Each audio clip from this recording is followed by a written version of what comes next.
Hello' everyone, কি খবৰ? আপোনালোকৰ মোৰ অন্য এটা ভিডিঅ'লৈ স্বাগতম জনাইছোঁ। আৰু মই গৈ আছোঁ পাঞ্জাবাৰী, মানে মোৰ মামা শহুৰৰ ঘৰলৈ। আইতা আহিছিলে দেৰগাঁৱৰ পৰা আৰু খবৰ ল'বলৈ আহিলোঁ।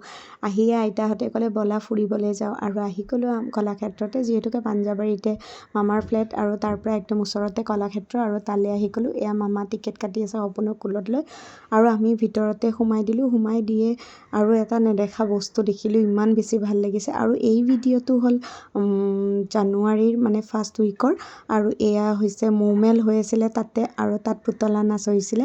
বহুত বছৰ আগতে জেঠাইহঁতৰ ঘৰত দেখিছিলোঁ, আৰু সেয়া 25-26 বছৰৰ পিছত এইবাৰ দেখা পালোঁ।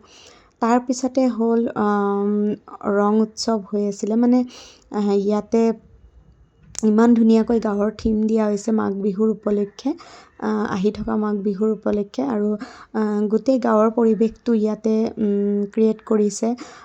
এটা নামঘৰ সাজিছে, ভেলাপুজি সাজিছে, আৰু এয়া ভেলাঘৰ সাজিছে, আৰু লগতে এয়া ভঁৰাল ঘৰ, আৰু এয়া আমাৰ মাটিৰে সজোৱা ঘৰ, খেৰী ঘৰ, আৰু লগতে এয়া পুৰণা ইজনৰ ঘৰ, আৰু এয়া গৰু গাড়ী। এইবোৰ দেখিবলৈ পোৱা নাযায় বাৰু, মানে গাঁৱত দেখাতো যায় বাৰু, ইয়াতে দেখা নাযায় গুৱাহাটীত, আৰু আমাৰ চহৰত এতিয়া এইবোৰ দেখিবলৈ ক'তনো পাম। আৰু সেয়েহে তেওঁলোকে এনেকৈ ক্ৰিয়েট কৰিছে, আৰু দেখিবলৈ একদম সঁচাকৈ যেন আমি গাঁৱতে আছোঁ, আৰু তেনেকুৱাহে ফিল হৈছে। আমি চাই মেলি তাৰ পৰা ওলাই ভিতৰতে থকা পাৰ্কখনত সোমালোঁ এবাৰ, আৰু ইয়াতে আমাৰ সপোনক অকণমান খেলিবলৈ দিলোঁ। সি খেলিলে, আৰু খেলাৰ পিছতে তাৰপিছত আমি তাৰ পৰা ওলাই দিলোঁ। ওলাই আমি গ্ৰন্থমেলালৈ গ'লোঁ, আৰু গ্ৰন্থমেলা হৈছিলে তাত, আৰু প্ৰথম গ্ৰন্থমেলাত গৈয়ে মই টিকেটটো কাটি ল'লোঁ। আমাৰ 4জনৰ, মামাই গাড়ী পাৰ্কিং কৰিবলৈ গ'লে, আৰু ওলাই আহিয়ে আমি টিকট কাটি একদম ভিতৰলৈ সোমাই দিলোঁ।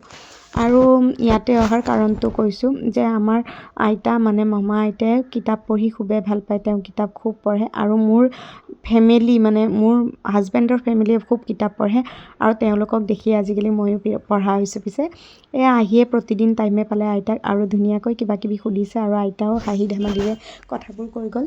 আৰু আমাৰ আইতাই কিনিছে কিতাপ, মায়াবিনী ৰাতিৰ বুকুত, জুবিন গাৰ্গ বুলি, আৰু জেঠাইও কিনিলে কিতাপ, আৰু আমাৰ সপোনকো 2খন কিতাপ কিনি দিলে ABCDৰ। আৰু সেয়া কিতাপ লৈ পেলাই আমি আকৌ আহিলোঁ। আহি থাকোঁতে আমাৰ মামাহঁতৰ গাঁৱৰে কোনোবা লগ পালে, আৰু এনেকৈ কথা পাতিলে। তাৰপিছত আমি তাৰ পৰা ওলাই দি আৰু নেক্সট এখন ষ্ট'ৰত আহি আগলৈ চালোঁ যে ফাংচন এখন হৈ আছে, তালৈ চালোঁ। তাত চাই মেলি আকৌ সপোনক তাত গাড়ীটো অকণমান উঠাই দিলোঁ, সি খেলিলে, ভাল পালে। আৰু তাৰপিছত ওলাই দি আমি ভিতৰতে, যিহেতুকে এৰিয়াটো বহুতেই ডাঙৰ, গৈছে সকলোৱে গ্ৰন্থমেলালৈ, তাতে চাহ পানী খাই ল'লোঁ। আৰু চাহ পানী খাই লোৱাৰ পিছতে মই এখন কিতাপ ল'ব লগা আছিলে, আৰু কিতাপখনৰ নাম হ'ল নিৰিবিলি। আৰু সেই কিতাপখন মোৰ মানে নাম শুনিতো আছিলোঁৱে, আৰু পঢ়িবলৈ খুব মন আছিলে, সেইকাৰণে মই নিৰিবিলি কিতাপখন লৈ ল'লোঁ। আৰু আহি থাকোঁতে আকৌ ND24 পালে, জেঠাই আইতাক তেনেকৈ কিবা কিবি সুধিলে। তাৰপিছত আমি গ্ৰন্থমেলাৰ পৰা ওলাই দি ঘৰ পালোঁহি, আৰু এনেকৈ ভাত পানী খালোঁ। আৰু মোৰ ভিডিঅ'টো মই ইয়াতে এৰিলোঁ, আৰু নেক্সট ভিডিঅ'ত আপোনালোকক লগ পাম। Tata, bye bye.